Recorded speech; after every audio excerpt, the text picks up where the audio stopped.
யாரை பத்தியும் கவலைப்படாதீங்க. நமக்கு நம்ம வாழ்க்கை, நம்ம உழைப்பு, நம்ம வெற்றி. இன்னொன்னு சொல்லவா, ஒரு விஷயம் லைஃப்ல நீங்க நினைச்சது நடக்கல, கீழே விழுந்துட்டீங்கன்னு வச்சுங்களேன், சோர்ந்து மட்டும் போயிடாதீங்க. ஏன்னா கீழே விழற தருணங்கள்ல தான் நம்ம சுத்தி இருக்கிற மனுஷங்க எந்த மாதிரி ஆளுங்கன்னு நமக்கு தெரியும்.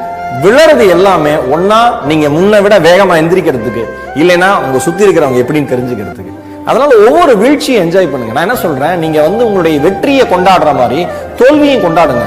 நீங்க தொடர்ந்து தோத்துக்கிட்டே இருங்களேன், தோல்விக்கே ஒரு நாள் கடுப்பாயிரும். எவ்வளவு தோத்தாலும் அடுத்தடுத்து ட்ரை பண்றாங்க, இனிமேல் இவனை விட்டு போயிரும், அடுத்த டார்கெட் நோக்கி அது போயிரும், நாம ஜெயிச்சிடலாம். டயர்டே ஆகக்கூடாது.